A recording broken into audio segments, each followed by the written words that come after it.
Hello everyone, कैसे हैं आप सभी लोग। Welcome to Sinkori education platform. आप सभी का यहाँ स्वागत है। आज जो हम चैप्टर स्टार्ट करने जा रहे हैं उसका नाम है the sermon at Benares. It's a very very interesting story और बहुत ही ज्यादा स्टोरी हो आपको पढ़ने के बाद एनलाइटमेंट आपको महसूस होगा। इस चैप्टर को आपको बिल्कुल भी लोड लेकर पढ़ने की बिल्कुल भी आप लोगों को जरूरत नहीं है। आराम से अच्छे से इसको पढ़िए। काफी इंटरेस्टिंग और काफी कुछ आपको सीखने से मिलेगा इस चैप्टर को। ठीक है, it is one of the most best chapters in your first flight book. ठीक है, ऐसे चैप्टर को कभी भी आपको मिस नहीं करना चाहिए। It's very interesting. इस चैप्टर को आप जैसे आप बचपन में मॉरल साइंस पढ़ते थे, वैल्यूज लेते थे, लाइक उसी वे में आपको यही चैप्टर भी आपको समझना है, पढ़ना है। बहुत ही अच्छा लगेगा, आपके मन को एक पीस, एक बहुत शांति और बहुत ही ज्यादा वास्ट नॉलेज जो है आपको देखने को मिलेगी, गेन करने को, आपको सीखने को मिलेगा। The sermon at Benares by Betty Louis. Okay, तो चैप्टर स्टार्ट करने से पहले हम एक बार जान लेते हैं किसके बारे में ये कहानी है। It's a very very drastic story about a lady known as Kisa Gautami. Kisa Gautami नाम की एक लेडी होती है, ठीक है, और वो एक मदर होती है। कौन होती है? एक मदर होती है। और उन्होंने जो है अपना जो बेबी है, अपना जो बच्चा है, वो खो दिया होता है।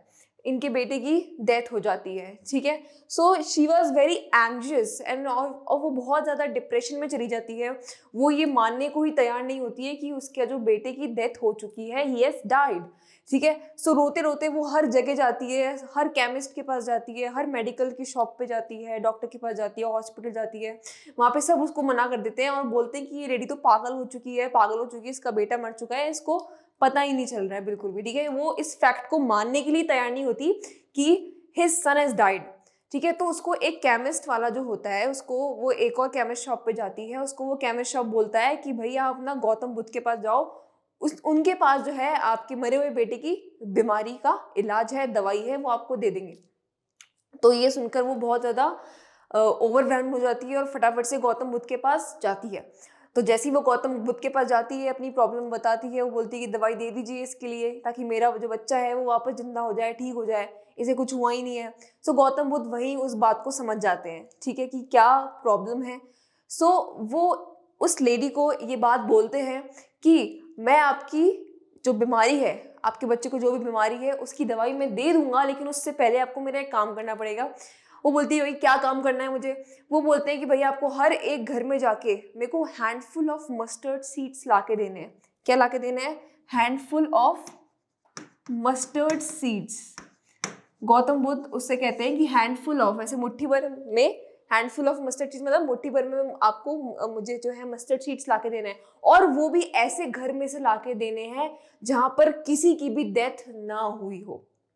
ठीक है, तो ये बात सुनकर वो बहुत ज्यादा खुश हो जाती है। उसको उस वक्त पता नहीं होता है कि वो बस भागती है फटाफट, हर घर में पूछती है कि मुझे मस्टर्ड सीड्स चाहिए, और वहां पूछती है कि क्या आपके घर में किसी की डेथ हुई है। तो हर घर में उसको यही सुनने को मिलता है कि हाँ, हमारे यहाँ कोई ना कोई तो मरा है ही। ठीक है, रात को वो बहुत ज्यादा थक जाती है, हर घर में घूम के आती है, सुबह से लेकर शाम तक वो बस घर ही घर में जाती रहती है, ढूंढती रहती है, लेकिन उसे हैंडफुल ऑफ मस्टर्ड सीड्स नहीं मिल पाते हैं। ठीक है, जब वो थक कर बैठ जाती है एक जगह, तब उसको पता चलता है, उसको ये चीज जो है रियलाइज होती है कि life is all about life and death. ठीक है, जिसने जन्म लिया है उसकी मृत्यु अवश्य होगी, और जो मृत्यु होना और जन्म होना, ये दोनों ही हमारे हाथ में कभी नहीं होता है। ठीक है, ये जो लेसन है by Gautam Buddha to that lady Kisa Gautami, इसके ऊपर हम जो है अच्छा खासा डिस्कशन करने जा रहे हैं हमारे इस चैप्टर के अंदर। ठीक है, so let's start with the chapter The Sermon at Banaras by Betty Lewis. Okay, about the author हम देख लेते हैं एक बार। Betty Louise Renshaw Barber was born in Shannon, Mississippi on September 2, 1927. Betty was dedicated to serving God and loving others, and often prayed that God would use her gifts for His glory. Okay, so now central idea about the chapter is the summary of chapter। हम देखते हैं यहाँ पे एक बार। The Sermon at Banaras is a part of her book named Values and Voices. बेटी Louis की एक पूरी बुक है, किताब का नाम है Value and Voices। उसमें से एक छोटा सा पार्ट जो है आपके टेक्सचुअल कंटेक्स्ट में आपको बना के यहाँ पे दिया है। The author by Love Renshaw, Betty Renshaw, was an American writer. This chapter, The Sermon at Benares throws light upon the early life of lord Buddha. इस चैप्टर के बारे में हम पढ़ेंगे कि लॉर्ड बुद्धा की अर्ली लाइफ के बारे में, कि वो कैसे थे। Was originally born as a prince in the royal family. जो गौतम बुद्ध है उनके बारे में तो सबने पढ़ा ही होगा।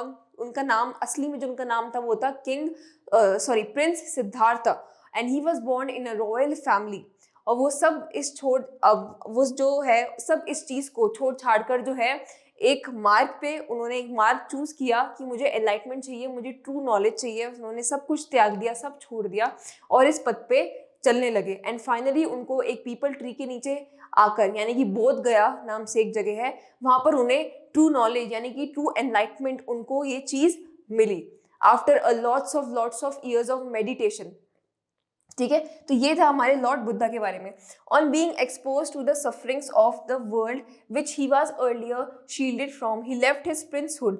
उन्होंने एक झटके में अपना सारा का सारा राज्य त्याग दिया, छोड़ दिया, प्रिंसहुड छोड़ दिया और went in search for salvation. Salvation का मतलब क्या होता है? सेल्वेशन का मतलब होता है, बहुत जाना माना ये वर्ड है, आप लोगों ने भी सुना होगा, हिंदी में इसे कहते हैं मुक्ति, और या फिर आप कह सकते हैं इसे मोक्ष।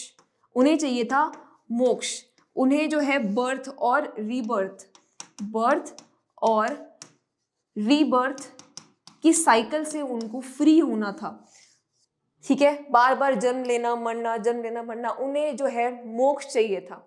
और मोक्ष पाने के लिए चाहिए होती है क्या? Enlightenment, true knowledge of life, true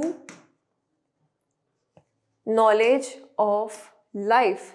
ये चीज जो है चाहिए होती है सभी को, इस चीज से मुक्त होने के लिए, मोक्ष पाने के लिए, भगवान के पास जाने के लिए।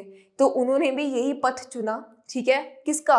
Of salvation. उन्हें चाहिए था सैल्वेशन यानी कि मुक्ति या मोक्ष आप कह सकते हैं। तो उन्होंने जो है अपॉन अटेनिंग स्पिरिचुअल अवेकनिंग, बहुत सालों तक उन्होंने तप करके, मेडिटेट करके उन्होंने अपनी जो स्पिरिचुअल अवेकनिंग है उसको जो है अवेक किया, चेत को अवेक करना, यानी कि आप कह सकते हैं he gave his first sermon in the city of Banaras. और उन्होंने अपना पहला प्रवचन, सरमन मतलब स्पीच, प्रवचन, ठीक है, शुद्ध प्योर वर्ड्स जो आप किसी को देते हो, अपनी टीचिंग्स आप किसी को देते हो। तो उन्होंने पहला फर्स्ट सरमन कहाँ दिया? At in the city of Banaras, hereby making a lady name Kisa Gautami. किसको दिया? कीसा गौतमी को सिखाया उन्होंने बहुत बड़ा life lesson. Realise that man are mortal. उन्होंने क्या सिखाया? कि इंसान जो है वो क्या है? मोर्टल है। मोर्टल मतलब जो जन्म लेता है उसे अवश्य ही मरना पड़ता है, हम इमोर्टल नहीं है, हम जिंदगी भर नहीं जी सकते। We are mortal and a wise person should not grieve at what is bound to happen, for it only enhances your pain and suffering. और जो एक वाइज इंसान है, एक समझदार प्राणी जो है, एक समझदार इंसान है, उन्हें इन सब चीजों के लिए रोना या फिर उसका शोक मनाना नहीं चाहिए, क्योंकि ये सिर्फ आपको पेन और सफरिंग देगा, इसके अलावा कुछ नहीं देगा। ठीक है, क्योंकि ये चीज आपको पता है कि जो मैन है वो मोर्टल है, जो इस दुनिया में आया है वो अवश्य ही जाएगा। तो ये बहुत ही ज्यादा इंपॉर्टेंट चीज जो है गौतम बुद्ध ने सिखाई किसको? To the lady Kisa Gautami को। ठीक है, तो इसी के बारे में हम पढ़ेंगे।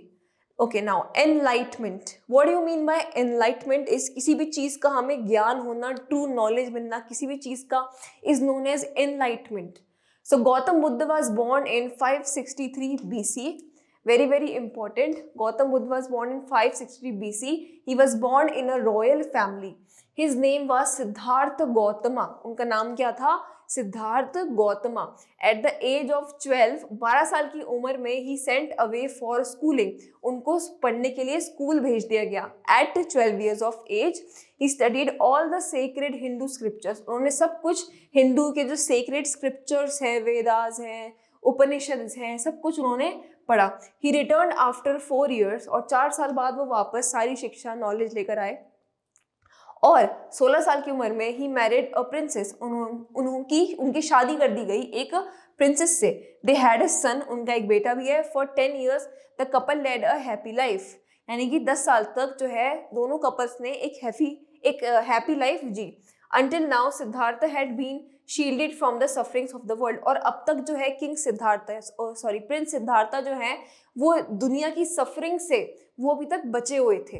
ठीक है, however when he was 25 Siddharth saw a sick man, और 25 साल की उम्र में उन्होंने क्या देखा, एक बूढ़ा आदमी, सॉरी अ सिक मैन, एक बीमार इंसान, देन एन एज्ड मैन, एक बूढ़ा आदमी, देन अ फ्यूनरल प्रोसेशन, और क्या देखा उन्होंने, एक फ्यूनरल प्रोसेशन देखा उन्होंने, यानी कि एक डेड बॉडी को जब हम जलाते हैं, राइट, उन्होंने वो चीज देखी। एक sick man, an aged man and a funeral procession. Finally he came across a monk begging for arms, और फाइनली उन्होंने देखा कि एक मंक जो है वो भीख मांगने के लिए आया है, ठीक है। This was his first encounter with the harsh realities of life. उन्होंने इस उम्र के अंदर जो जितनी भी हार्श रियलिटीज ऑफ लाइफ है उन्होंने ये सब नोटिस करी और देखी। These sights made him so sad that he decided to renounce the worldly pleasure।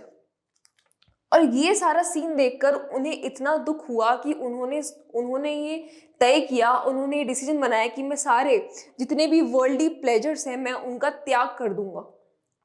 He left his family, उन्होंने अपनी फैमिली छोड़ दी और एक बेगर की तरह जीने लग गए। He went out into the world to seek spirituality, और वो इस दुनिया में निकल गए क्या सीखने के लिए, स्पिरिचुअल नॉलेज के लिए निकल गए, ढूंढने के लिए कि what is the true meaning of life.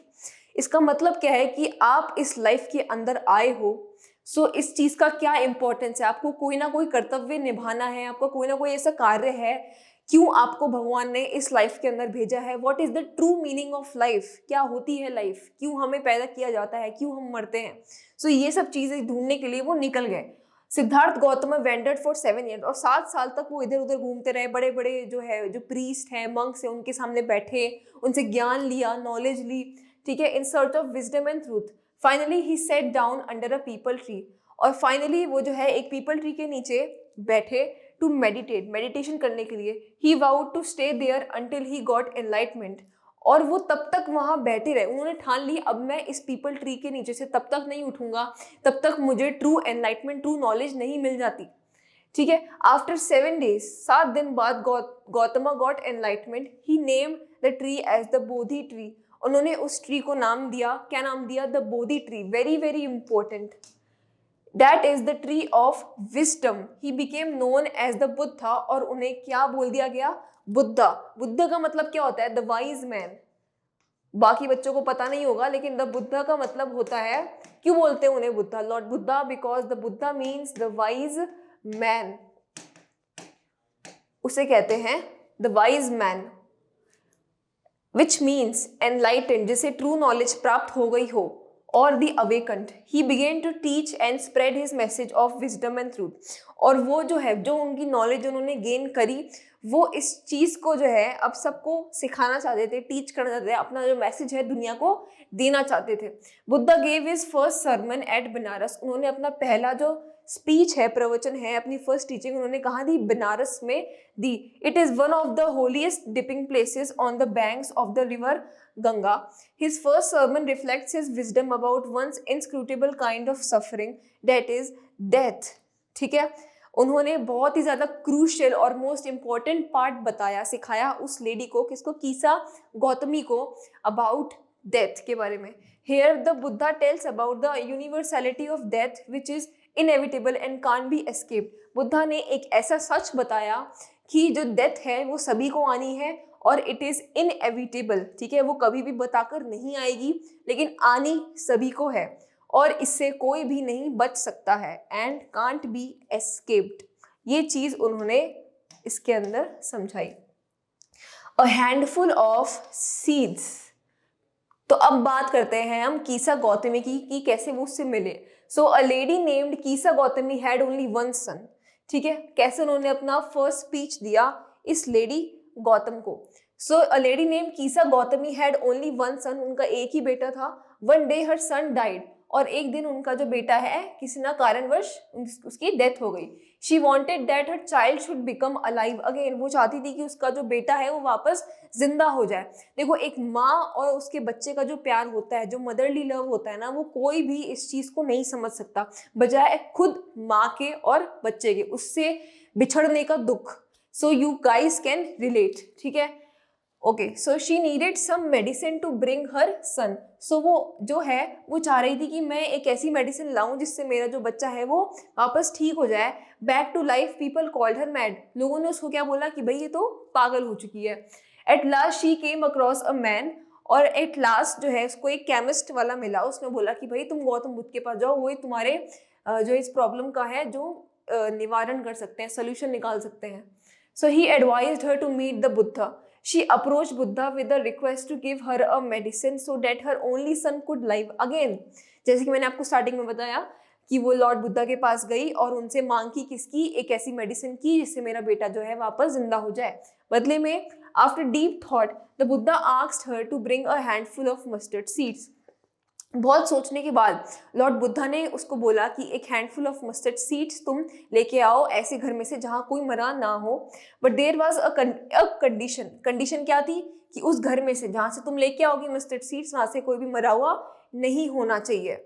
ठीक है। By evening she was sad and tired. पूरे पूरे मोहल्ले में, घर में, सब जगह वो घूम ली, उसे नहीं मिला कोई भी ऐसा घर कि जहां कोई मरा ना हो, जहां किसी की डेथ नहीं हुई हो। सो बाय इवनिंग, शाम तक वो बहुत ज्यादा दुखी हो गई और थक गई। She saw the lights off the city. City की वो लाइट्स देखने लग गई। Soon there was the darkness of the night, और धीरे धीरे अंधेरा होने लगा। Exhausted, she considered the fate of man. She realized that death is inevitable. जहाँ वहाँ उस लेडी को ये रियलाइज हुआ कि death is inevitable, ये बताकर नहीं आती है कभी भी और आनी सभी को है। No one can escape it. She came back to the Buddha and asked for his blessings. उसके बाद वो लॉर्ड बुद्धा के पास आई उनकी ब्लेसिंग्स लेने के लिए। The Buddha in his sermon told her that a life is brief and painful. हमारी life जो है बहुत छोटी होती है। लाइफ इज ब्रीफ, बड़ी नहीं। हमारी जो लाइफ है, जिंदगी जो होती है बहुत ज़्यादा छोटी होती है और बहुत पेनफुल होती है। ठीक है। हम सब ने, हमको देखना ही है एक ना एक दिन ऐसा का ऐसा सेम स्ट्रगल हम सब देखते हैं। So everyone who takes birth has to die. The vessel made by the potter is not permanent. जो वेसल जो है, जो पॉटर है, जो पॉट बनाता है, वो परमानेंट नहीं होता, वो कभी ना कभी टूट ही जाता है। वैसे ही जो इस दुनिया में जन्म लेता है उसको मरना ही पड़ता है। It's compulsory. It has to break one day. In the same way everyone has to die one day. Death spares none. जो डेथ जो है कभी भी किसी का पीछा नहीं छोड़ती है। सो ये टीचिंग जो है लॉर्ड बुद्धा ने उसको दी। Everyone grieves when someone dear dies. Okay, it's very very important. आप लोगों के लिए भी ये चीज समझने की है कि इन लाइफ अगर कभी आपके साथ ऐसा कुछ हो तो हमेशा ये चीज ध्यान रखना, क्या, कि everyone grieves when someone dear dies. सब लोग उस चीज का शोक मनाते हैं, दुखी होते हैं जब कोई मरता है तो। But grieving can not bring the dead back to life. लेकिन उस चीज पर रोना कभी भी मरे हुए को वापस जिंदा नहीं कर सकता है। So death and sufferings are unavoidable. So death और सफरिंग जो होती है आर अनअवॉइडेबल। इससे कोई भी बच नहीं सकता है, कोई अवॉइड नहीं कर सकता इन चीजों को। The wise people do not grieve as they know the truth. और जिनको ये सच पता होता है वो इस चीज पे शोक नहीं करते हैं। Weeping does not bring peace to the mind. Weeping से, रोने से जो है आपके माइंड में कभी भी वो काम, वो पीस, वो कंपोजर वो नहीं आ सकता। ठीक है। On the other hand a person's pain becomes greater by grieving. और रोने से जो है दर्द और बढ़ता है। ठीक है। His body also suffers. उसकी बॉडी भी सफर करती है। One who has learn to control his grieve. जिसने अपना ये दुख कंट्रोल करना सीख लिया, shall have peace of mind. उसी को जो है मन की शांति, दिमाग की शांति प्राप्त हो सकती है, मिल सकती है। That person is blessed who has overcome his sorrow. जिसने अपने दुखों पर विजय पाली। ठीक है। जिसने अपने दुखों पर विजय पाली वही जो है उसको रियल ब्लेसिंग्स प्राप्त हो सकती हैं, रियल ब्लेसिंग्स मिल सकती हैं। उसका माइंड तभी काम रह सकता है, पीस रह सकता है। ठीक है। ये चीज आपको ध्यान रखनी है। So it's not for the sake of the chapter you read but the sake of yourself, but the sake of your health, your mental health, you read this chapter as a medicine. So now let's recall this chapter. This lesson tells us about the life of Gautam Buddha, who was born in a royal family as Siddhartha. उनका असली नाम क्या था? Siddhartha. Once he saw a funeral procession and monk begging for the alms. These sights moved him a lot and he decided to become a monk and started moving in search of enlightenment. He started meditation under a peepal tree, and after 7 days he got enlightenment and he became known as the Buddha, the awakened or the enlightened. Okay, now he preached his first sermon at Banaras. उन्होंने अपना पहला sermon, पहला preach किसको दिया, कहाँ दिया? at Banaras पे दिया. किसे दिया? लेडी कीसा गौतमी को सिखाया उन्होंने. किसके बारे में? अबाउट लाइफ एंड डेथ के बारे में. Once a woman came to him requesting to bring her dead son to life. Next, Gautam Buddha asked the lady to bring handful of mustard seeds from the house where there had been no death. The lady moved from one house to another, but she could not find a single house where no one has lost a child, husband, parents or friend. Then she came to know that death is common to all and is the ultimate truth. और यही जो है दुनिया का सत्य है, सबसे बड़ा ट्रूथ है. जिस बच्चे ने इस चीज़ को समझ लिया उसको ही ट्रू नॉलेज, ट्रू ब्लेसिंग्स प्राप्त हो सकती हैं. सो ये था हमारा chapter the sermon at Banaras. I hope you enjoyed this session. So आज के लिए इतना ही. Thank you everyone.